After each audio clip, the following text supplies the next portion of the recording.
all of the reveals that I can give right now. Who is the main character of Independent Hearts 4? Who is her love interest? I use a lot of my own family history in these books. I can't help myself. My books tend to always be a reflection of whatever I am personally struggling with at the time. Editing update. It's a spoiler. I can reveal this.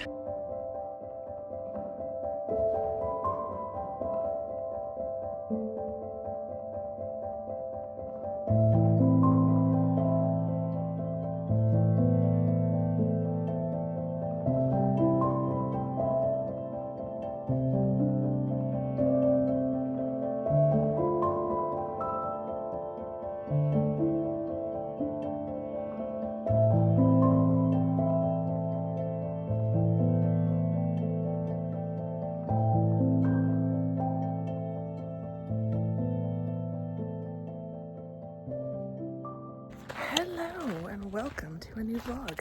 Welcome if you're new here. Hi, I'm Andrea. I'm a full-time university writing instructor and a part-time content creator and indie author. Welcome back if you're one of my lovely returning friends. It is great to have you all here. Welcome to a sunrise morning hike. The sun is not yet quite up over the mountains, so it is definitely playing around with the light on my iPhone. There we go. That's a little bit better. I'm getting back to the sunrise hikes. I was doing them more frequently in the autumn and early winter, and then the sun was just coming up pretty late then, and it was still pretty cool first thing in the morning. So I kind of got into the habit of getting out here more like 30 minutes to an hour after sunrise. But the nights are getting shorter, the days are getting longer, the sun's coming up earlier, and it is getting warmer here first thing in the morning. Like as soon as that sun comes up, the temperature does jump up quite a bit. So it's not as comfortable to get out here an hour after sunrise. So I can see the sun, the line, the shadow of the mountain is getting closer and closer. But I have had most of this hike in the shade of the mountain, which has been really nice and has helped keep me a bit cool. So yeah, I'm gonna let you enjoy the rest of the hike and then we'll talk more in a minute.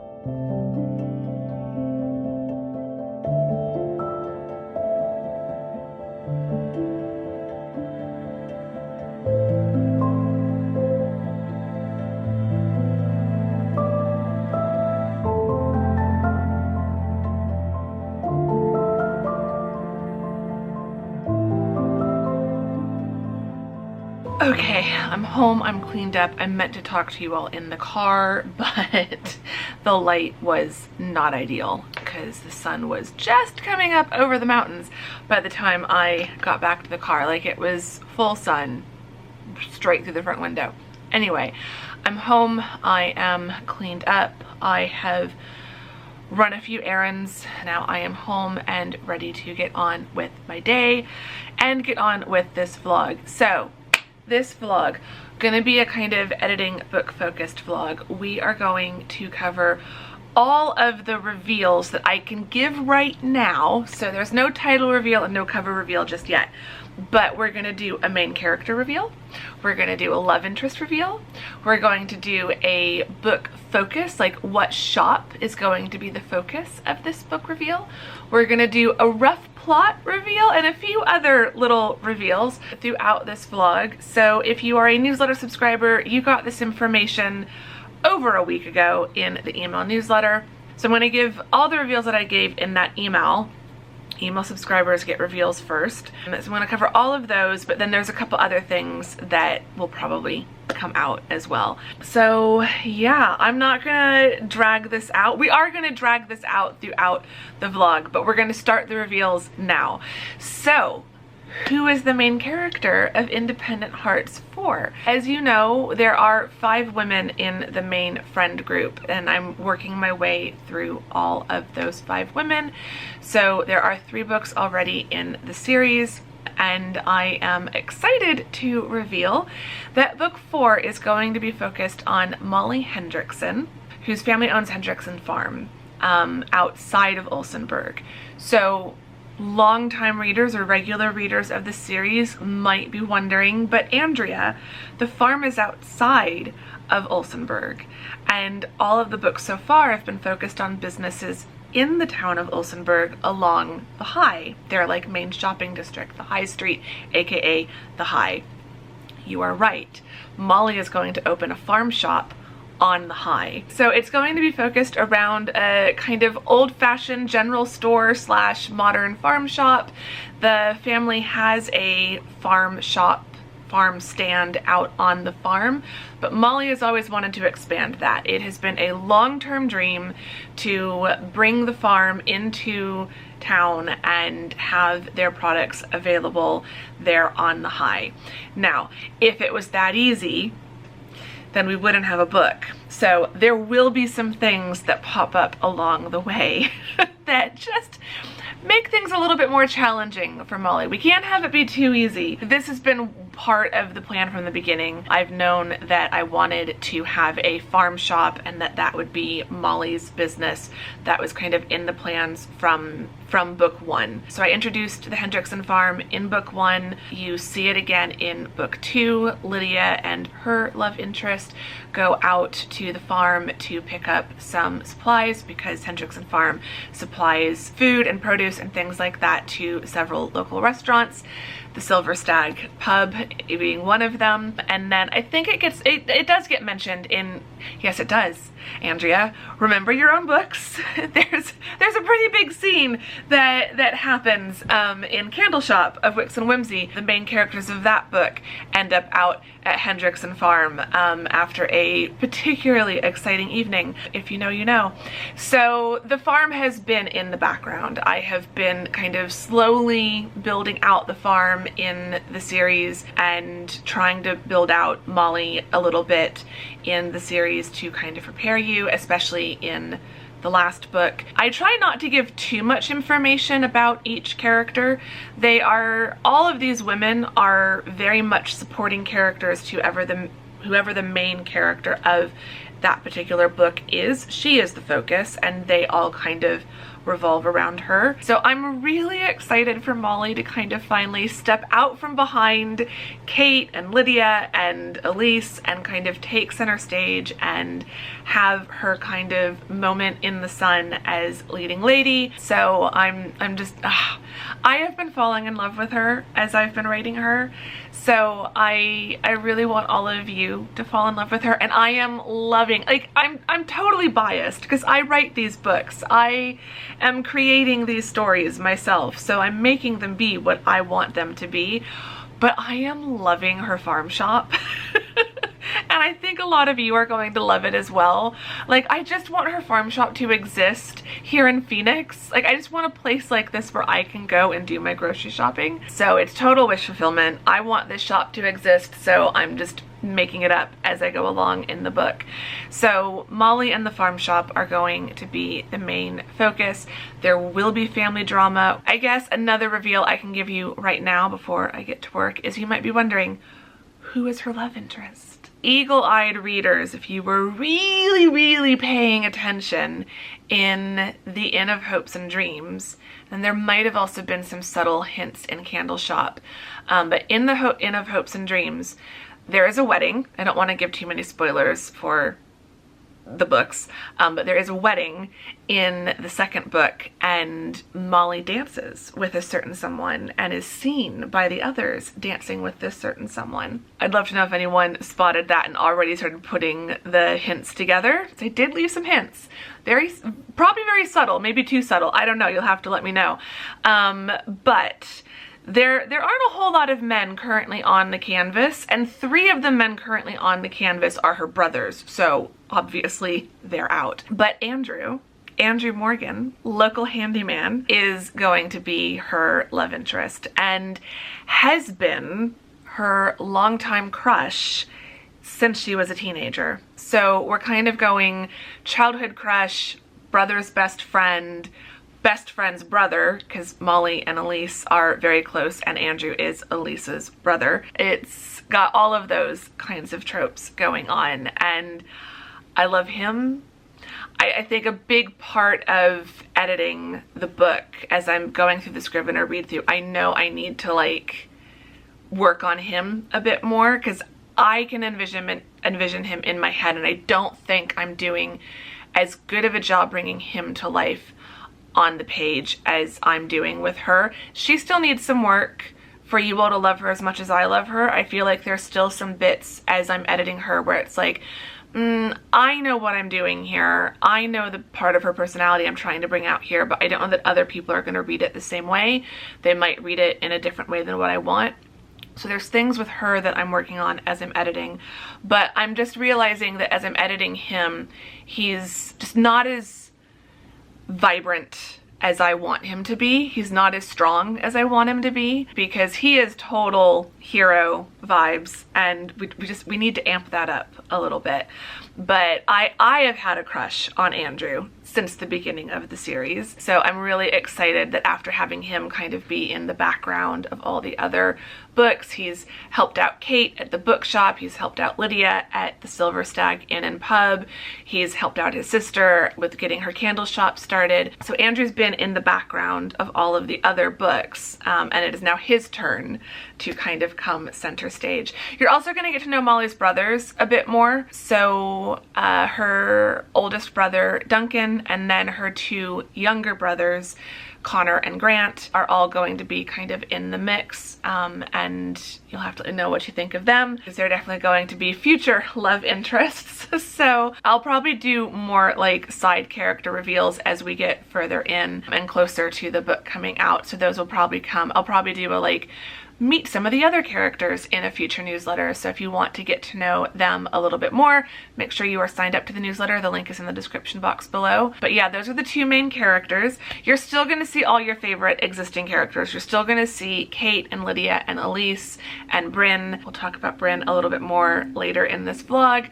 So you are going to still see all of them. The friendship group is fully there, fully intact. They're going to rally around and help Molly with her shop. And I think writing those friendship scenes are some of my favorite scenes to write, and I definitely want to work on those in the editing process as well because they're good in this first draft, but I know they could be stronger, and those are my favorite scenes. And yeah, you'll get some updates on Elise and her love interest from book 3. So it does, I guess the last thing to kind of wrap up this segment, this part of the vlog before, because I need to get to work, but kind of where does this book pick up?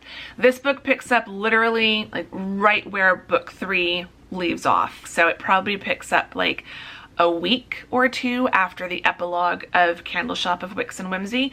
So that means, if you were paying attention to the seasonal vibes of that book, that means this book is going to be full on summer. It is full summer vibes. It starts in May and it goes through, I kind of lost track of my timeline, so it could technically be ending somewhere in October. It needs to end like no later than September 1st-ish, because then we're going to run into the timeline territory of the next book. So this is definitely going to be full summer from like May through August, and I'm trying to like pack in all of my favorite summer in the Midwest kind of vibes. I never really loved the humidity of the summer, but there is something about summers in the American Midwest. The fireflies, the 4th of July, the late nights with the sun staying up so long, being off from school, everything green and lush and flowers blooming, and yeah, I'm bringing all of that in. We'll talk more about inspiration and stuff later, but I definitely use a lot of like my own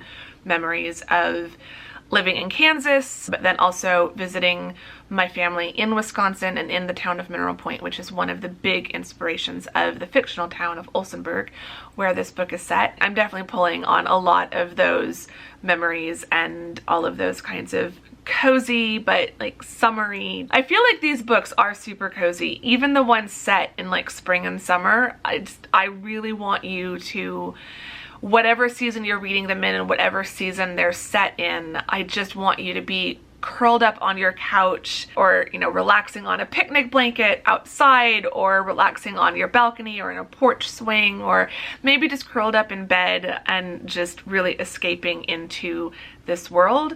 That is what I try to kind of create as I'm writing these. And so I have been enjoying, I'm hoping that throughout editing this, doing so much of the editing as it's like going into spring and summer here in Phoenix, and my windows are closed and the air conditioning is on, I'm hoping it'll like help put me into a positive summer state of mind, and like give me all those like visuals and all those feelings of being somewhere where summer is actually kind of a nice place to be, or a nice season to experience, because summer is not the nicest thing here in Phoenix. But yeah, it's going to be Molly and Andrew. Molly is going to be opening up her farm shop, finally kind of achieving that dream that she's had for years and years and years by the start of the book. And it's going to be set in the summer and have all of those just kind of very relaxed, chilled out, laid back summer vibes, slow and lazy summer vibes. So that's what I hope you will get to enjoy when you read it. I am obviously hoping to get it out while it is still summer. But I do have to keep reminding myself, books extend, the life of a book is far beyond its launch week.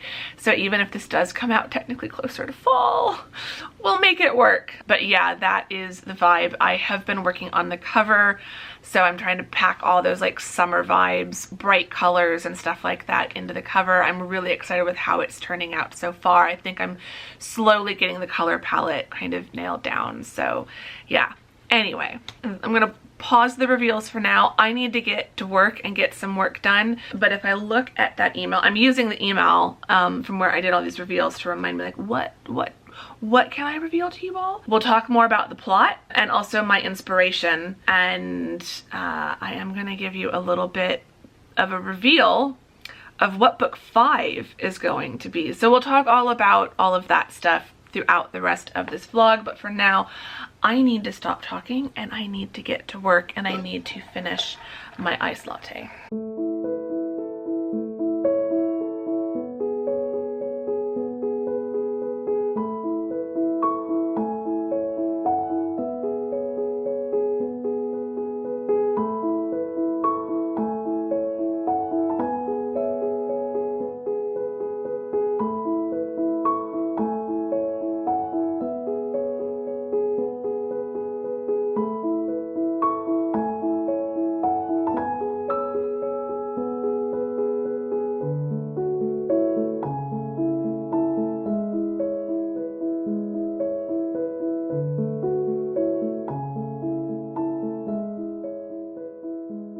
Okay, I need a break. I need a break, so let's chat. Teaching work is going good, it's going fine. It's a Monday, but it doesn't feel like I'm doing pretty good. I'm staying on top of things, so it doesn't feel that much like a Monday, if that makes sense. Like I'm feeling very productive for a Monday, but for now, let's do some more reveals. So what is the plot? Obviously, I'm not going to give you all the plot details, but yeah, roughly, Molly gets a chance to start the farm shop in town that is met with mixed results by her family. But she's a strong, independent woman, so she's going to do what she wants. That's kind of the inciting incident there, so it's not really a spoiler. Andrew, being the kind gentleman that he is, also offers to help her with her shop, as he's done with everyone else, but obviously working in close proximity with your crush, who doesn't seem to see you that way, is not going to be the most fun thing. So yeah, there's going to be challenges, there's going to be setbacks, there's going to be potentially competition with another business in town. There's going to be lots of things that pop up to try to throw Molly off track and just make her dream a little bit more of a challenge. But yeah, so I kind of, as I was saying earlier, we've got a few different tropes going on. We've got the brother's best friend, best friend's brother, like it's both cases there.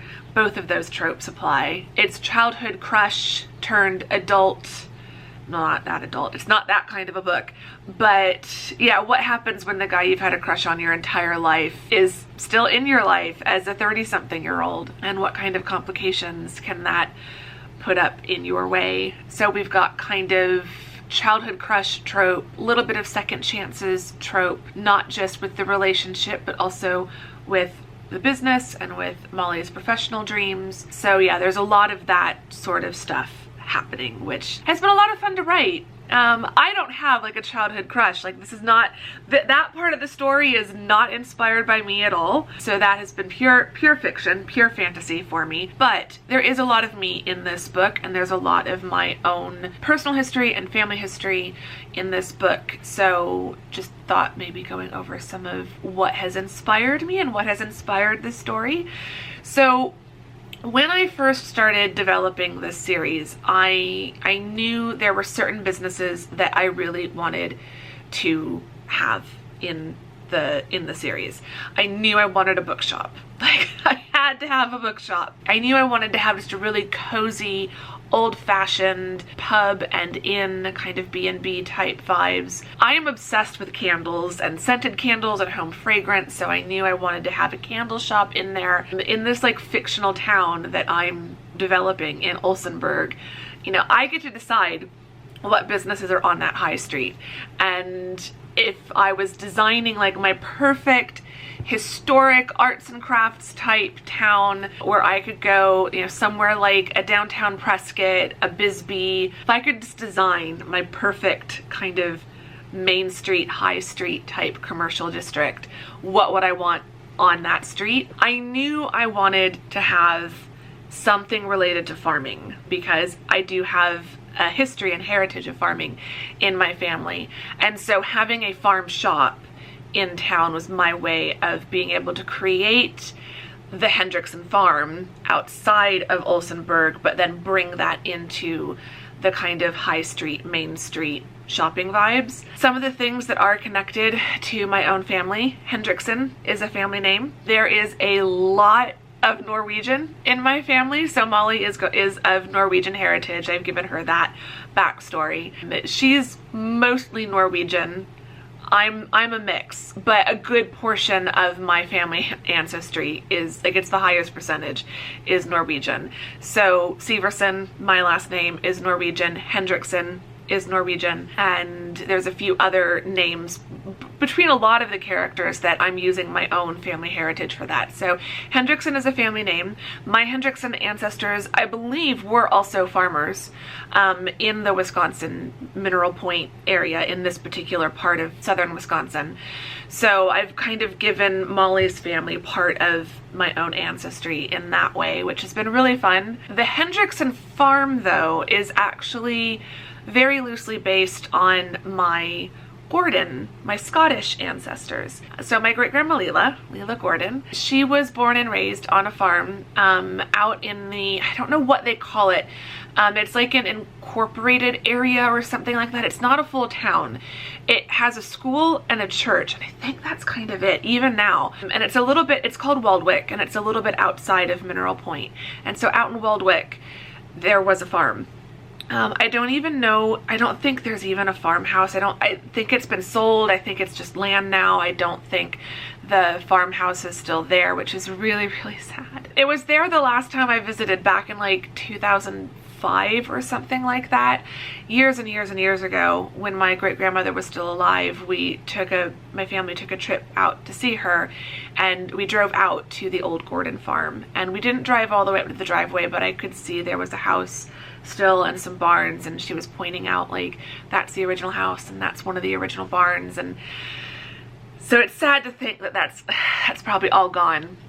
I used to dream if I ever won the lottery, I would go and just buy it, make an offer to whoever owned it, but now I think it is just the land. So, but my family, according to family legend, so I don't quote me on this. I do not know if it's true or if it's just a story, a good story that passed down. But my however many times great-grandfather, Peter Gordon, and I think it was his son. Anyway, one of my however many great-grandparents, Gordon, moved from Scotland to Canada.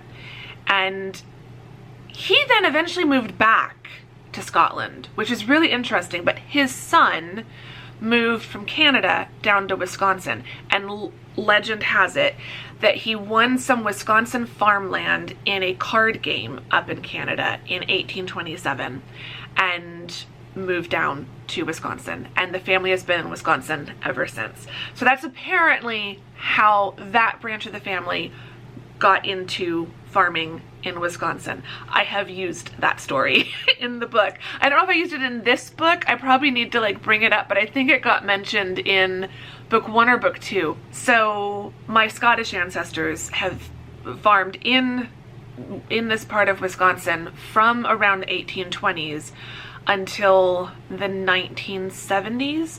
My dad remembers growing up and visiting that farm and visiting my great-great-grandfather, his great-grandfather, visiting him on the farm when my dad was little. I met my great-great-grandfather when I was very little. He was 104 when he passed away, I believe. My great-great-grandpa Archie Gordon, which, yes, if you clocked that, Kate's grandpa is also named Archie. I use a lot of my own family history in these books. I can't help myself. So yeah, he sold the farm, I think, in the 1970s and was just no longer able to run it, and there wasn't a next generation that was going to take it over. Farming has obviously changed a lot over the years. This book is kind of a love letter to farming history in the US. A lot of farms have been bought out or taken over, or they are contracted to a much larger company. I am very passionate about supporting small, local, independent farms. When I can find products in the grocery store from small, local, independent farms, I choose that, even if it costs a little bit more. I wish I had more access to them, but here in Arizona there are even fewer of those types of farms left. Molly's Family Farm is definitely a idealized and romanticized version of that, and I'm not a farming expert, so, you know, don't quote me on anything in the book. If you have grown up on a farm, if you know more about that, you will probably see things that just aren't that realistic, but it's fiction. It's a novel. I'm just telling the story I want to tell. But yeah, I knew I wanted Molly to have a farm shop, but I wanted to also tie that in with the family business of the farm out on the farm outside of the town. So there are going to be scenes kind of in both locations, and a big part of Molly's journey is going to be kind of bridging that gap. Molly is also a riding instructor. That has been mentioned in the previous books, I think, briefly. I am definitely giving Molly a lot of my own horse girl childhood. I was completely horse mad as a little girl. And even as a teenager, and even now to a certain extent, I love horses. I used to dream of owning a horse. I took riding lessons very briefly. It was very hard to take lessons and stick with lessons growing up in the military. We were moving so much and not everywhere had access to that sort of thing. But I did get to take riding lessons briefly and I loved it, and I really wish I could have kept going. So there are going to be like equestrian and horse girl vibes in here, and I'm definitely pulling that from my own childhood and my own personality. And so that is also something that is very much inspired by me and my life and my likes and personality. And that's been a lot of fun writing that part, and I'm coming up with names for horses and things like that for all of Molly's horses, and her riding lessons are one of the ways that she helps fund her dream for the farm shop. But there's also other elements to Molly's character. I don't want to spoil too much about Molly's character, but where she's at in life, some of the personal struggles that she's dealing with. My books tend to always be a reflection of whatever I am personally struggling with at the time. as you've been watching these vlogs, if you've been watching, you know, a lot of these vlogs over the last several months, and then if you read this book, you'll see some of the themes of things that I've been talking about and things that I've been struggling with. There's going to be some of those themes in what Molly is dealing with, and I never really realized I did this until probably just a couple books ago, but definitely is kind of starting with The Candle Shop of Wicks and Whimsy and Forever Love London. I started really picking up on like, oh, this is really familiar. Like I've been talking about this a lot. So my books give me a way of like working through some of the issues that I'm struggling with. And it's a weird kind of, as I'm solving problems in my life, it then helps me solve the character's problems. Or sometimes the reverse is true, where in solving the problem for my character, it gives me an idea of how I can solve it for me. So there's definitely some of that happening in this book as well. But yeah, there's a lot of my family history. There's bits of my personality in Molly. Each character is like a different facet of my own personality, and like a different part of my personality becomes their main like personality trait, or like the dominating personality trait for them. It might get magnified a bit, but it does in a way let me work through certain things in my own life through my characters. So yeah, anyway, that's a bit of a ramble on the character, the inspiration, the plot, and the inspiration for the plot, and the inspiration for some of the backstory. I hope some of that has been interesting. I'll probably share bits more about these sorts of things throughout the editing process, but I do want to make sure I'm keeping some things secret and under wraps until the book launches later this year. But hopefully that's given you enough to get you a little bit more excited about the book. And remember, you've got time to go back and read the previous 3 books, but also each book in the Independent Heart series is its own standalone novel, so you will be able to jump straight into book 4 even if you haven't yet read books 1 through 3. But book 4 isn't coming out until like July at the absolute earliest. It's probably going to be more like August, like late August if I'm lucky.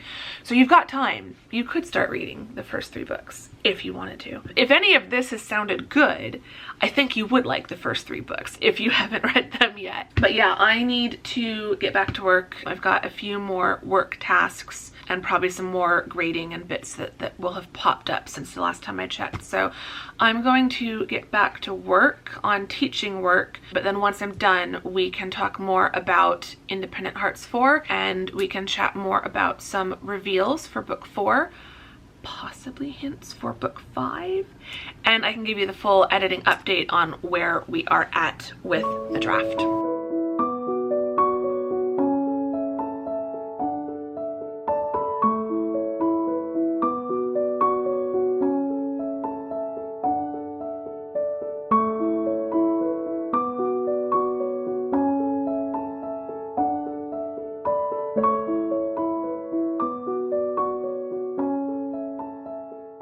Okay, I think I am done with teaching work for the day. So before we get to a few more reveals, where are we at? We're not that much farther than we were the last time we talked about this book. I really have not made that much progress. I am about halfway through the Scrivener read through, so I've not made that much progress on the Scrivener read through, so I haven't started like properly developmental editing yet. As you will have seen a couple vlogs ago, I took spring break completely off. I had originally thought that I would do the entire Scrivener read through over the course of spring break and start developmental editing last Monday after spring break. That didn't happen. So on Monday was when I think I'd already started the Scrivener read through prior to spring break, but I'd only done like the first chapter or 2. So Monday I picked up where I had left off and I got up to chapter 10. And then over the weekend, that was throughout the week. Throughout last week, I did 1 or 2 chapters a day, and by Friday I had finished chapter 9. So on Saturday I was going to do chapter 10, and I was going to try to do like 10 through 14 on Saturday, and then like 15 through 19 on Sunday, and then today would just have the last couple left to do for the Scrivener read through, and that didn't happen. Saturday, I don't know. I am starting to realize that I'm not sure how much work I'm going to get done on the weekends between now and the end of the semester. I really needed that break over spring break, and last week felt pretty good, and I got a lot done throughout the course of the week between teaching work and book work and everything. It was a very productive week, and I think it's because of taking all of that time off. And I've been feeling really good today, and I think it's because I took all of Saturday and all of Sunday off. I did have a bit of a rough evening, Saturday evening, and then I was not in the best place mentally yesterday on Sunday, so I really needed that break. And everything's fine. It was over stupid little things, and they've all been resolved now, so like it was pointless to get as upset as I did. So I'm slowly learning to not be so reactionary to little obstacles and things that pop up. But it did mean over the weekend I just did nothing but sit and watch TV and relax and go hiking, and it was lovely. It was a lovely weekend. It just wasn't very productive. I'm going to try going into this coming weekend with the intention of not doing any book work, and so I'm going to try to get as much work done during the weekdays as possible and really max out my early mornings and my evenings. One of the things that worked last week was there were some mornings where I did my Scrivener read through chapters first thing in the morning before getting started. I wasn't able to do that this morning. I did not get moving fast enough. It's Monday. So literally by the time I got up and got dressed, I got out to go for my hike, and then I had those errands, and then I had physical therapy. So the rest of the week I won't have that. So I think tomorrow before work I can do some editing, and I think Wednesday and Thursday mornings before I sit down for teaching work I can do some editing. So I will get the Scrivener read through done this week, probably by Friday, if not sooner. I'd love it if it was sooner. And then I can take the weekend off, and then next Monday I can sit down and start doing developmental edits. And I think going forward throughout the rest of the semester, I don't think I'll be done with developmental editing by the end of the semester, which is what I was really hoping. But I do think I can get that first big developmental edit pass done, even if I'm doing a chapter a day or a chapter every 2 days. I still think there's enough weeks left in the semester that I think I'll still get it done by the end. And so far in doing the Scrivener read through, so just if you don't know what I'm talking about with Scrivener read through, go back and watch my editing process vlog a few vlogs ago. But it's titled something like How I Self-Edit My Books. But roughly, I'm reading through my first draft, not doing really any editing at this stage, but just making notes of all the edits I want to make. And so far, in the first 9 chapters and a bit, because I'm still working on chapter 10, so far, I'm halfway through chapter 10. So far in the first 9.5 chapters, there aren't that many big things. It's a lot of little things, but I am making some general notes of things that will need to be done throughout everything, throughout the whole manuscript. But so far there aren't any big structural things, which that's kind of what I was anticipating, because that's the impression I got off of doing my alpha draft read through. So yeah, I don't think the first big developmental edit pass is going to take me that long. So I think I can get that done by the end of the semester, and then I can probably take some time off from it as soon as my grades are posted, and then come back and do one more big developmental edit pass, and hopefully be done with developmental editing by the end of May. And I would be happy with that. That would be good, because that would still give me a good amount of time then if I'm starting copy editing at the very beginning of June. That means I can copy, edit, format, and proofread between June and July, and possibly be still publishing it sometime in August, which would be really good. And I think August is still summery enough to release a summer book. Most authors probably don't care. Like, seasons probably don't matter as much to other authors unless you're releasing a Christmas book. But I'm a mood reader, and I'm also a mood writer. So if I'm writing a book set in summer, I really want to release it in the summer, just so that if any of you are seasonal readers and don't read, if you wouldn't read a book set in summer in the winter, like I want it to still come out in summer, if any of that makes sense. So yeah, that's where we're at as far as editing update. We're still in the Scrivener read through edit stage, but I'm making progress, and that's what matters. And I'm feeling good, and I'm enjoying it. And one of the reasons why I stopped working on it over the weekend was because I'm at the midpoint, and I'm at some of my favorite chapters in the book, and I want to enjoy reading through it and making my notes for these chapters and not feel like I'm rushing it, or feel like I'm under pressure, or feel like I'm just not feeling well and therefore not enjoying it as much. So I just put it on pause, enjoyed the rest of my weekend, and now I'm looking forward to working on this. So I'm going to try to get chapter 10 finished, and then also try to do chapter 11. But going back to some reveals, that then brings us down to the last thing that I had kind of shared, which is book 5. So there are 5 women in the series at the moment on the canvas, on the playing board, so to speak. And Molly is the 4th one to get her book, her time in the spotlight.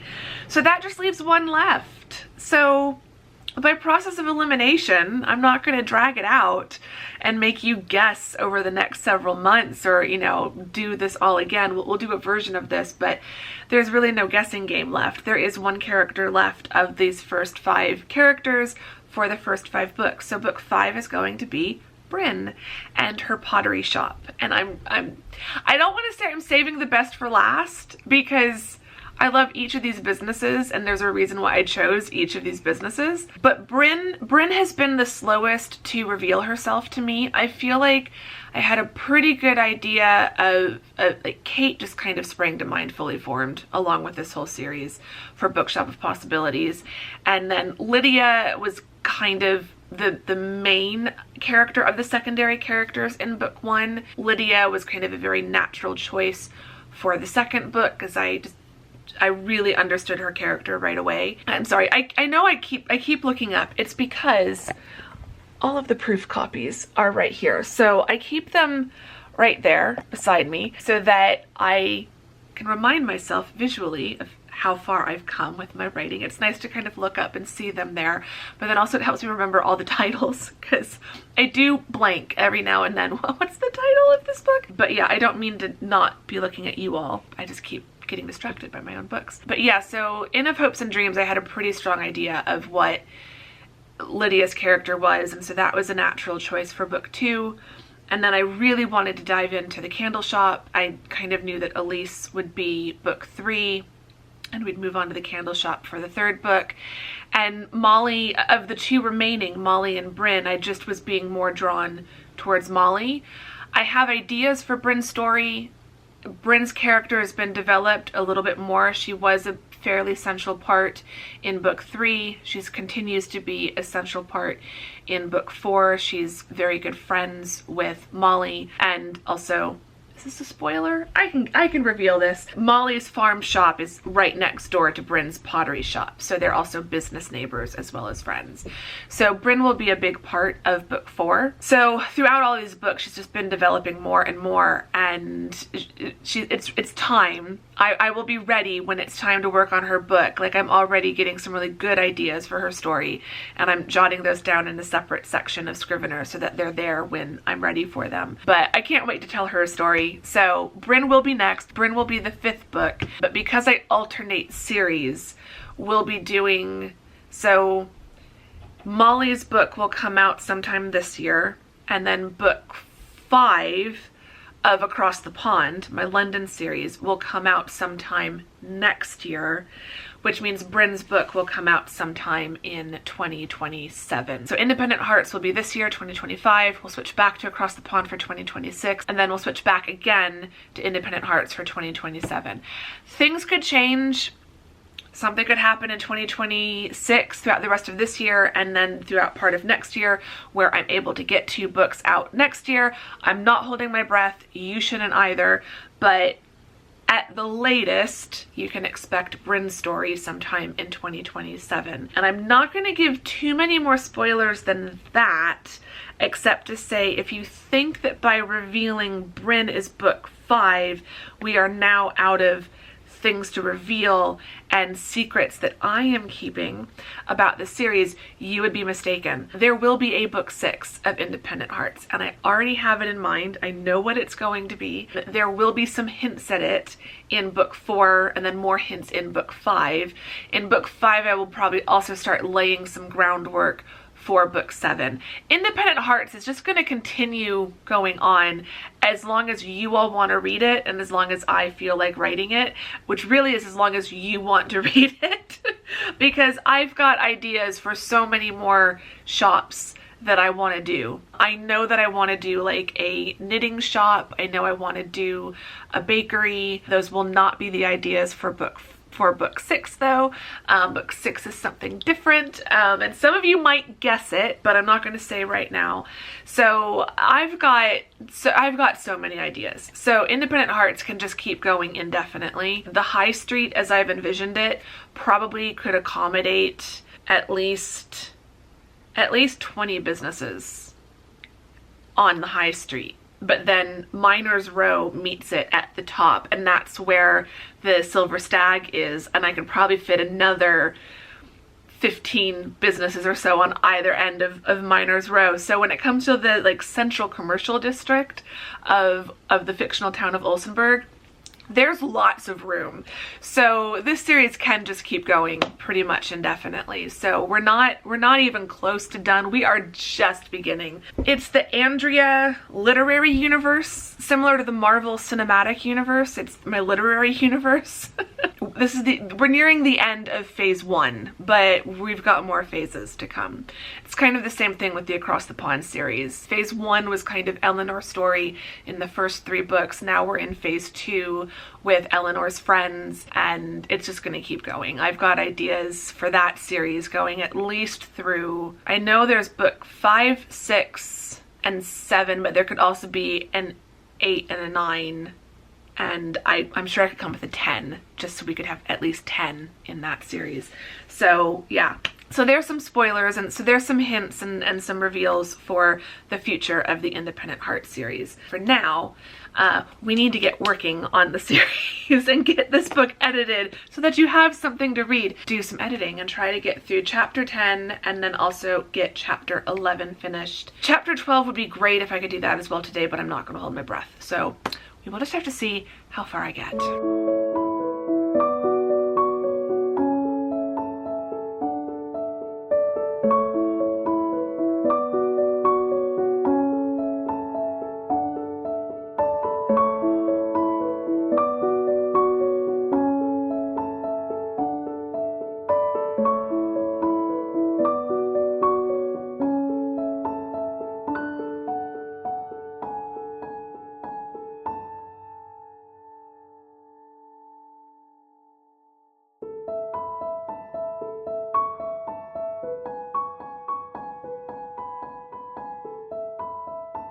Okay, it is just about time for me to go make dinner.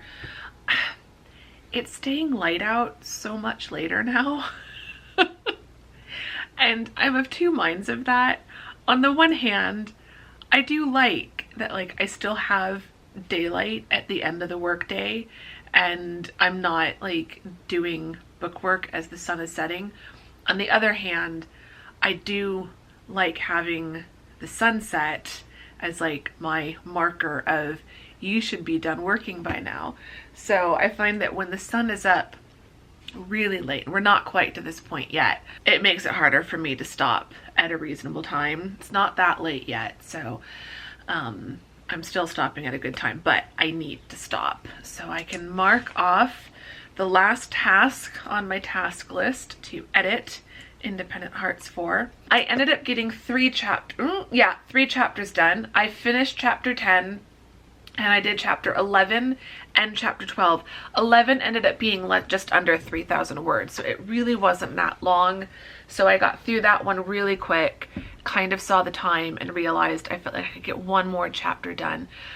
I'm tempted to do chapter 13, but by the time I talk to you all, wrap up this vlog, it's going to be time for me to get dinner sorted, so I need to just stop. But I will try to get at least chapter 13 done tomorrow.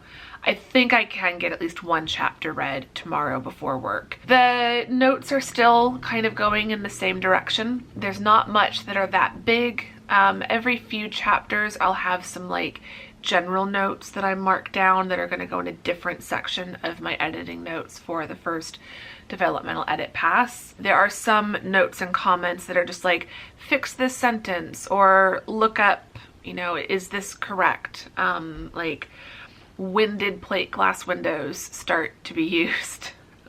The random things you have to look up.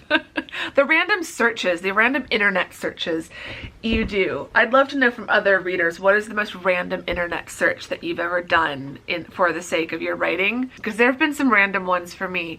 I love using, this is not sponsored, but I love using DuckDuckGo because they don't track your search history. And so if I search things for the books on DuckDuckGo, they don't then pop up as Facebook ads the same way that they do if I use Safari or Chrome or one of those. So, because I don't need ads for some of the random things that I search. Because like either I'm searching engagement rings for my characters, or I'm searching like, I think for the Inn of Hopes and Dreams at one point I searched for commercial grade ovens, the cost of those. It's like I'm not buying a commercial grade oven. So I don't really, like, I don't need to see ads for that. But yeah, so there's some notes like that, but then there's some like bigger picture things of like, go through and strengthen the first paragraph of every chapter and make sure I'm either leading with dialogue or I'm leading with really good, strong showing language rather than just telling language. It's common for me to kind of start my chapters with like narrative summary or something that just isn't as engaging. That's a habit that I have that habit on the first draft, and then that's a big focus during the developmental edit passes to like try to eliminate that and make my chapter beginnings a lot stronger. So there's some general notes like that, or just character notes, things that I need to work on with the characters throughout the whole way. Throughout each of these, there's been a mix of big notes and small notes. And that's nice because when I start doing the first big dev edit pass, sometimes on days where I'm really struggling, I can skip around a little bit and just do the like little easy notes. Because some of the things I'm making notes on, the rule for the Scrivener read through, as I explain in my How I Self-Edit video, if it can be fixed in like 10 seconds or less, like if it's just a little typo, I fix it now during this pass if I catch it. But I'm also reading so quickly, I'm not catching a lot of those. I'll catch them more on the first proper dev edit pass. But if it takes 10 seconds or longer to fix, even if it would just take me 30 seconds to rewrite a sentence or a minute or two to like strengthen something, I make a note for it and I move on. I'm not doing any of those edits yet. So a lot of my notes, and I don't think there's a way for me to like count up how many comments. That would be a nifty feature of Scrivener. I probably can. I just haven't figured out how. I find that with Scrivener, it can do a lot, and sometimes it can do features that I'm not aware it can do until I like actively look up, can Scrivener do this? And then I find, oh yeah, it can. I keep meaning to film. I've got an idea for like, I think it's like 5 or 6 tools on Scrivener you might not know about, because it took me like years of using it before I finally found them. I will try to get that filmed, maybe as one of the bonus videos for April. But yeah, I need to see if there's a way for me to count up how many comments I am generating across the whole manuscript. Otherwise, I just add it up manually, and then we'll make a note sometimes of either edit for 1 hour today or address 10 editing comments, whichever is faster, kind of a thing. So if I get my 10 comments done and it's less than an hour, then I can still stop because I've at least done those 10. But anyway, I think that's about it for today. I hope you've enjoyed this vlog. It's been fun. I'm so glad it's finally like out.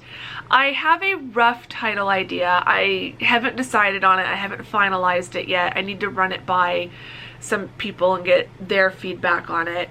But I do have a rough title idea. I'm working on, I have a very, very rough back of the book description. I shared that with the email newsletter list. It's super rough. It is going to go through a lot of changes for the final draft and what you'll actually see on the back of the book, but like I'm making progress on that. I have a rough idea for a tagline for the front cover. Cover is coming along.